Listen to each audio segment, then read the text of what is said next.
guys, this is LRM Online and Comic Uno, and I'm doing Comic Uno, the weekly roundup, and we're already up to episode 5. So there's actually a lot to talk about. We're kind of getting out of that hiatus time between August and September. We're getting some new TV shows, some interesting comic books. Not that there aren't interesting comic books every week, but we're getting into more of the events, more of the new series. So let's get started and start talking. So I do have a couple of news pieces. So the first news piece is Joe Manganiello cast as Deathstroke, and we know finally that it is the Batman movie Deathstroke is going to appear in. So last week I did a piece on Deathstroke just appearing on these DC films, and now we know who's playing Deathstroke and what movie he's gonna be in. And I'm actually really excited for this actor to play the role. I think he looks like Slade. He's definitely built like Slade. And I like the actor overall. I think he could play the complexities of Deathstroke too. And I think it's cool that Deathstroke is the villain for Batman, because Batman has so many villains, but you don't really think Deathstroke because he's not really a Batman villain. But I think it's cool. It's cool that we could see him in Batman, and I'm interested to see how Ben Affleck is going to interact with Deathstroke, or Ben Affleck's Batman. So I'm cool with it and can't wait to see more.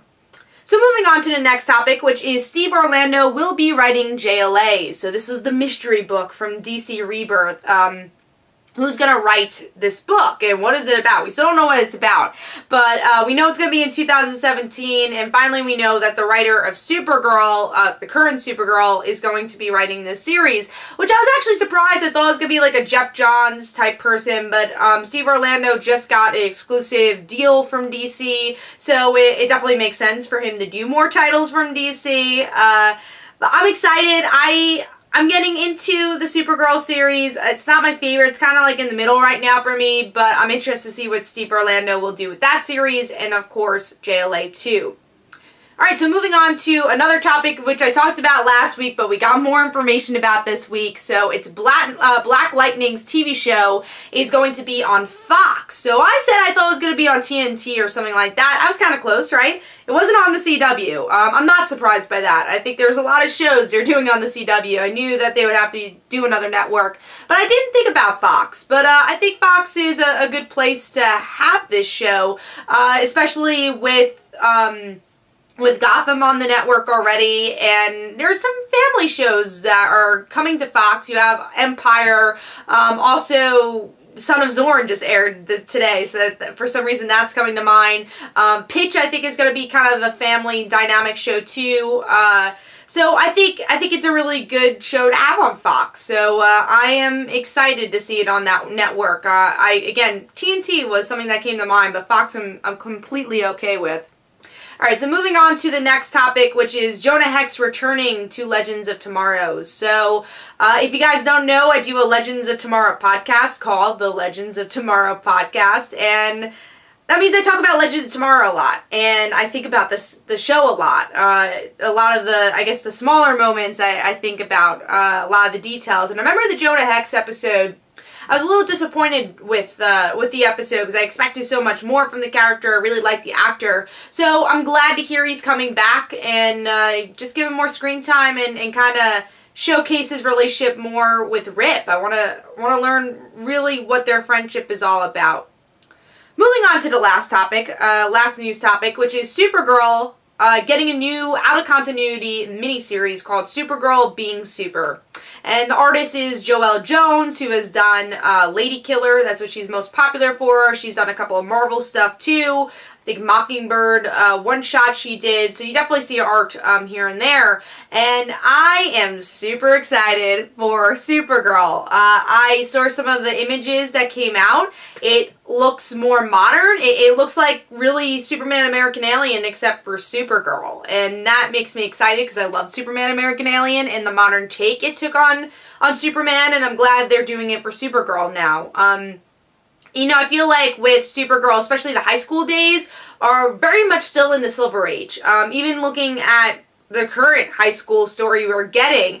It's good that it feels Silver Age, but I want a more modern take on a high school story, and I am a sucker for high school stories. So I want to really see this teen life that Kara is trying to make for herself, and I think this miniseries will do great with that. So I am really excited for the art, excited for the concept. I will 100% be buying this.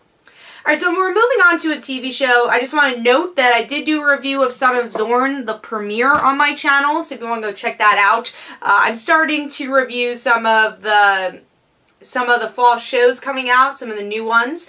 And if you guys have any recommendations for fall shows you want me to review, please let me know. Usually I go to the Paley Center and kind of binge watch all the fall shows, but it fell on my mom's birthday, so I was not able to go. But I still want to review as many fall shows as possible. I was thinking This Is Us might be one, and definitely Pitch I want to review, because that's like my most anticipated fall show. But yeah, so let me know in the comments below what you want me to review on my channel. But let's start talking about a show I didn't review on my channel, but I probably will do a season overview. And I really like the show, and it's definitely under the radar, at least here in the States, and that is Owlgirl, which is on BBC One. Also, the DVD will come out really soon. I think right after it premieres, the DVD is coming out. I don't know if it's going to be British region or if, you know, America can watch it. But Owlgirl, I got the chance to watch the first episode of Series 2, which is in Britain, that's what you call it, instead of season, it's series. And I really enjoyed the first series of Owlgirl. A lot of good tension. I watched the movie previously, so I've been a big fan of Owlgirl. And now we have series 2. Let me tell you, the premise of the show is about now in series 2, it's about this trained medic in the army. She's a woman, and she was about to get married a couple of years ago, and her fiance left her on the altar. And she was in the army before that, so it's not one of those stories where I was left on the altar, let me join the army now. It wasn't that story. It's not like a Private Benjamin story, but so we get to see her life and her kind of focusing on work a little bit more. But she does have another fiance, another boyfriend, and she has to go to I believe it was Kenya, and she sees a lot of, you know, terrible things, and it's a 6-week tour, and by the end you have a major cliffhanger in this episode where she is kidnapped, and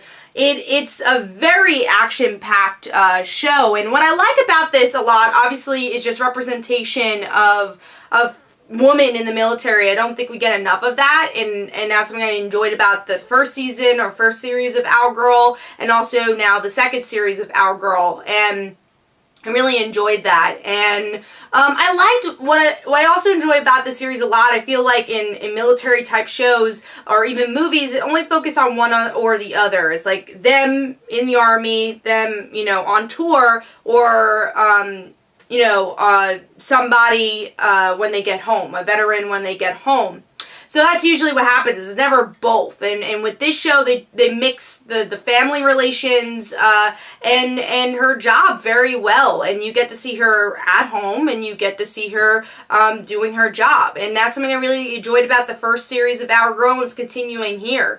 So I really enjoyed it. And I will say the first half of the episode was very, you know, it's a little slow because you have to introduce the character. But it introduces the character so well that you care about that last moment of the episode. And you're like, oh my God, I can't wait to see more. So I think the action was really well done. The storytelling was pretty well done. I do think maybe the first series did a little bit better, but it still makes me really excited to see more. I thought it was a really solid episode. And yeah, I wanted to showcase the show again because it's very under the radar, and I think it's an important show to watch too. So moving on to some comics, and talking about this week's comics is Pick of the Week. And what is my pick of the week? And that is Batman issue 6. So it is a DC Rebirth title this week. And it was actually hard to pick out what book I really enjoyed this week because there was a lot of good indies that came out this week. But Batman definitely made it for me. I will say there's one negative I have about the issue was the last page. It tied into a new event Batman's, this crossover Batman story that's going to be going on in October. Felt a little out of place from the Gotham Girl stuff. I think they didn't really have to promote that, but that was really, it's only one page. It's a small nitpick. But the rest of the issue was so well done. Artwork by Ivan Reyes that actually matches David Finch's art style very well, which I've been loving David Finch's artwork for this book. I think it fits so well. But yeah, this book, what I liked about it is that you go into Gotham Girl's head, and I like that you get to see her psychological, I guess, where she's at right now, where her mind's at, and she's talking to her dead brother throughout most of the issue, but it makes you learn more about the character and how similar she is to Batman. And definitely my favorite part of the issue being Batman revealing himself and saying, I'm Bruce Wayne, and I've dealt with similar things that you're dealing with right now, and I can help you. And he kind of opens his arms, and he does not open anything to anybody very often. So to be that open to Gotham Girl, I thought was a nice change of pace. Even though we have a lot of female characters in the Bat family, I don't think Batman's ever been that open to a female character, so I thought that was really nice, and it makes me excited to see where Gotham Girl goes, but again, it makes me worry of why we're having this crossover, breaking up this really intense story with Gotham Girl, Batman, Duke, and everybody. So we'll see where that goes, but that was my only nitpick, but that was my pick of the week by far. Love the issue. Alright, so moving on to books I'm really excited about for this coming week, some more DC titles. First is my number third anticipated book, which is Doom Patrol issue 1. I am excited to see what take Way takes on this. I've always tried to dabble into Doom Patrol. I've never read like a run fully. They're not like my favorite team of all time, but I've always wanted to learn more about the characters, and I think this could be a really cool way to do so, and it looks interesting and different at the same time. So moving on to number 2, which is a series I've just been loving, and that is the Mighty Morphin Power Rangers Pink issue 3. I think this book is honestly better than its parent book, the Mighty Morphin Power Rangers, which I've also been really enjoying. But I just look forward to this book every month. I think the writer, Brendan Fletcher, just does such a good job at the characterization of Kimberly, especially the characterization and how much she's grown after being a Ranger, because this is not taking place in like season 1 of Mighty Morphin. It takes place after she was a Ranger, and I think that's the most interesting part. And you get to see other characters too, like Zach and Trini, who did not leave their story with a conclusion, so you get to see a little bit more of them. Artwork is really well done too, so love this book. But my number 1 anticipated book for this week, or this coming week, is Superwoman. I love the first issue of that book. It was my favorite DC Rebirth title, and to see Lana as Superwoman and kind of deceive us, I thought was a really interesting idea. And I love the narration, and I can't wait to find out, is Lois part of this book at all? Is she going to come back, or is she really dead? Was that the cliffhanger? So there's a lot riding on this book, and like I said, it's been my favorite DC Rebirth book so far with the first issue. Let's see if the second issue can continue that. So those are all my anticipated books, and that is Comic Uno, the weekly roundup for the week. Hopefully you guys enjoyed. Let me know in the comments below what you thought of everything I discussed and what you would like to see for the show next week. So this is Comic Uno and LRM Online, and I'll see you guys later.